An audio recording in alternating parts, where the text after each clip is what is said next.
So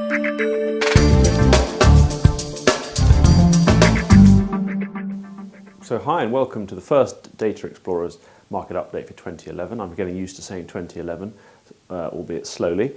So what we're going to talk about, of course, is retail, because this is the time of year where everybody is stampeding into the January sales to take advantage of all those bargains. I sadly have not been one of them yet. That's not going to be maybe until this weekend, so I haven't got any personal flavour, but let's look at what the investors have been doing. But before we look at some of the usual suspects, I'm still excited by this company called L'Occitane.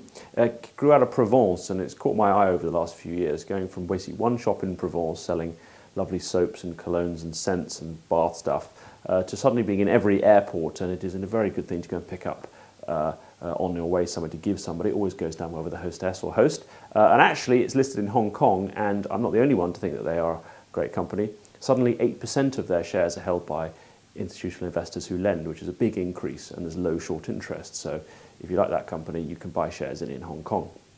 Let's have a look at Barnes & Noble. Let's have a look at the booksellers, clearly important retailers there. Barnes & Noble claim to have had a storming 9 weeks running up to Christmas with record sales. They did bring out an e-reader called the Nook, which that could have helped them possibly. Short interest is still 14% though, although it has come down. So clearly, though they say they're doing very well, not everybody kind of is scrambling to cover their shorts. I think there could be more pressure. If you look at Borders, which is a competitor of theirs, unfortunately, according to the New York Times, they've stopped payments to publishers, which is a very worrying sign, and short interest had doubled to 6% when their shares crashed on the 31st of December. So Borders seem to be in some trouble. Let's have a look at, say, Bed Bath & Beyond. Well, we did a dashboard of retail sentiment across the world, and generally it's pretty positive for all names, but Bed Bath & Beyond and Target top the list in North America. Institutional investors have been buying both Bed Bath & Beyond and Target, and short interest is low in both. And Bed Bath & Beyond have actually come out and said that they have had a rather good earnings, so they got it right. Let's have a look at the UK. Carphone Warehouse that sells mobile phones, and it also sells residential telephone call plans. Well, suddenly institutional investors have bought 83% more shares in Carphone Warehouse over the last 6 months, which is pretty staggering. And it's a share that's quite tightly held, and already I think 12% of it is in the hands of these funds.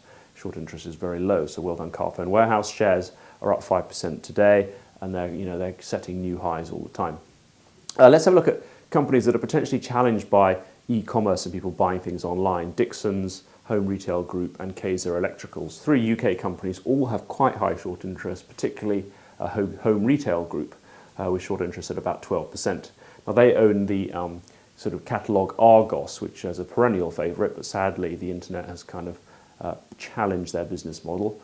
Dixons has 8% short interest, because clearly you can buy more and more cameras and things like that, and electrical goods from places like Amazon. And then Kaiser Electricals owns Comet and sells lots of white goods, short interest at 3%. So lots of companies being covered.